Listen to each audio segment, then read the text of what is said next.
de Clinton. Donc, il y a, les espoirs sont justifiés, mais jusqu'où?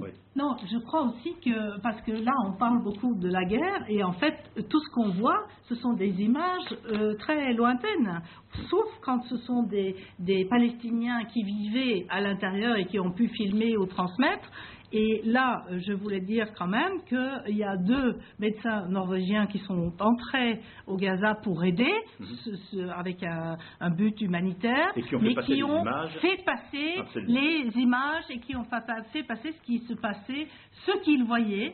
C'est pas énorme, mais au moins c'était une petite brèche dans l'embargo. Alors, quelques dessins, puisque vous savez que Kiosque travaille avec les dessinateurs pour la paix, notamment Dilem. On va peut-être commenter quelques-uns de ces dessins.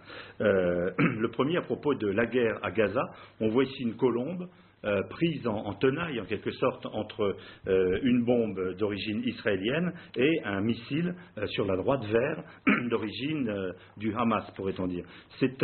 Quel commentaire ça attire de votre part? Ils ne répondent pas. C'est la première fois dans cette émission qui ne se risque pas un commentaire. Deuxième dessin que je voudrais vous proposer, de Michel Kishka, également de dessinateur pour la paix. Ici, on voit un nuage donc, qui part de Gaza et donc 2 membres du Hamas ou palestiniens. Le premier demande mais qu'est-ce qu'on leur a donc fait aux Israéliens, et l'autre on leur balance juste des centaines de roquettes depuis 8 ans. Autre regard sur cette actualité. Troisième dessin que je vais vous proposer ici, voilà, on vient de le recevoir également de Michel Kishka avec, voilà, je pense, voilà, la caméra ici, et on voit sous le camouflage en quelque sorte de ce lanceur de roquettes le président iranien. Donc, autre regard de la part de Michel Kishka. Autre dessin également, celui-ci de Pierre Kroll. Et on voit un membre du Hamas demander tuez-moi, tuez aussi les enfants, on veut tous être des martyrs, comme s'il y avait une forme de jusqu'au boutisme. Et puis ce dernier dessin également de Kishka, nos dirigeants, 2 membres du Hamas qui s'expriment, nos dirigeants nous cachent la vérité.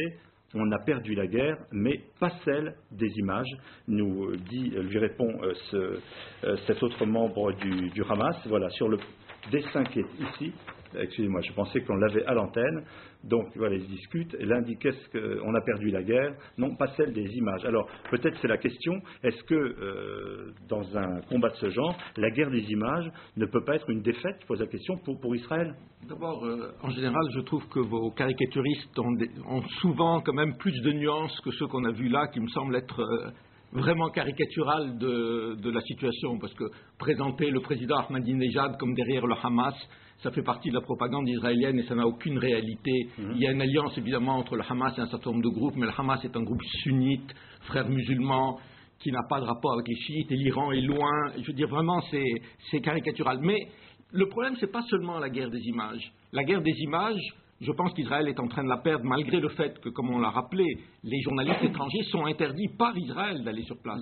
Et il y a des gens qui témoignent. Pour des raisons de sécurité, disons. Oui, il faut saluer d'ailleurs le travail remarquable que font les correspondants de Jazeera là-bas, je veux dire avec un courage extraordinaire, et qui rendent compte des images. Donc la guerre, elle est perdue parce que, je veux dire, quand vous bombardez un territoire comme Gaza, que les immeubles s'effondrent, quand il y a des centaines de victimes, etc., vous avez beau dire, beau faire, expliquer que oui, il y a des missiles qui sont venus, globalement, il y a 900 morts du côté palestinien et il y en a 10 ou 12 du côté israélien. C'est quand même une guerre des images. Mais c'est pas seulement ça. Je dis, la question politique que je soulignais, et c'est ça, c'est-à-dire, de ce point de vue, c'est pas seulement une question d'image. C'est de savoir qu'est-ce qui va se passer dans la semaine qui vient. Si le Hamas reste au pouvoir dans les conditions actuelles, ça sera une défaite militaire d'Israël. Il n'y a pas de victoire militaire, simplement. Je veux dire, on peut gagner militairement une bataille et perdre la guerre. Alors, est-ce qu'il peut y avoir une victoire militaire et une défaite politique? Oui, bien sûr, il peut y avoir. Moi, je crois que j'irais même plus loin. Je dirais que je ne connais pas un seul exemple d'une armée quelconque, et surtout d'une armée occidentale, qui ait gagné n'importe quelle guerre des images quand les destinations d'en face, les adversaires d'en face, étaient dans un contexte civil. Montrez-moi dans les 50 dernières années un exemple. Et j'ai craint que cet exemple-là, sans rapport maintenant avec ce qui est dit, avec plus ou moins d'objectivité, plus ou moins des professionnalismes dans tel ou tel média, immédiat, je ne crois pas qu'Israël ait grande chance à gagner cette guerre-là. Et bien sûr, tout dépend de l'issue politique. Une remarque quand même, vous dites Alain que l'Iran, j'étais étonné d'ailleurs que le mot d'Iran n'a pas été mentionné dans cette émission jusqu'au moment où la caricature arrivait. Peut-être l'Iran est effectivement très éloigné du Hamas idéologiquement et confessionnellement, mais objectivement, ce sont quand même l'Iran, le Hezbollah et le Hamas qui ont intérêt à ce que la région, d'une certaine façon, passe à travers le feu, les flammes. Donc, objectivement parlant, à travers des canalisations et des rationalisations différentes, ça sert les intérêts iraniens. Autre remarque sur ce thème? Il ne faut pas juste trop croire à l'arrivée de Barack Obama au pouvoir, même s'il y a plein de possibilités, les autres faisaient avant, plus tard, plus tôt, etc. Évidemment, c'est les États-Unis qui mènent la politique dans la région, c'est eux qui, disons, gèrent la situation, plus ou moins gèrent, mais c'est quand même, c'est que la situation politique, c'est vraiment les élections. C'est ça qui remporte les élections, c'est pour ça que la question, c'est pas jusqu'au où, la défaite militaire ou pas, c'est qui va prendre le pouvoir dans ce pays-là, et c'est ça, après ça, on peut parler de quelque chose. Moi, je pense que Barack Obama n'aura pas le choix de poser un geste dramatique d'une façon ou d'une autre à l'égard du conflit israélo-palestinien à cause de la conjoncture qui lui arrive en pleine face d'une certaine façon au moment de son intronisation. Et d'autre part, à cause de l'échec des 8 dernières années du gouvernement Bush sur cette question qui est très fortement ressentie aux États-Unis aussi, aux États-Unis même, par le peuple américain. Je pense que le peuple américain attend un geste fort. Est-ce que ça veut dire que le conflit israélo-palestinien va devenir une priorité du gouvernement Obama? Il y en a beaucoup d'autres des priorités. Il y en a beaucoup d'autres. Mais déjà un changement de paradigme et un engagement fort, ce serait déjà quelque chose d'énorme. Voilà. Il y a énorme, oui. Il y a un début d'un travail qui peut être Joe Biden est en Afghanistan en ce moment.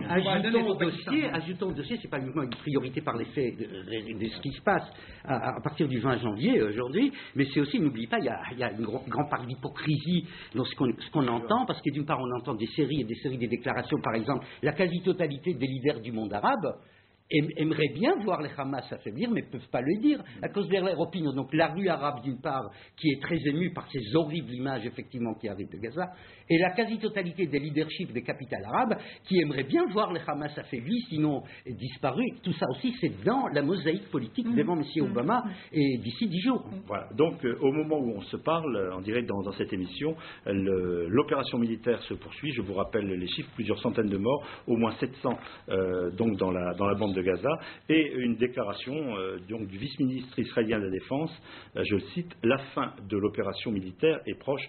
Nous aurons évidemment l'occasion de revenir sur ce conflit, bien sûr dans les journaux de la rédaction, mais aussi dans les prochains kiosques. Autre temps fort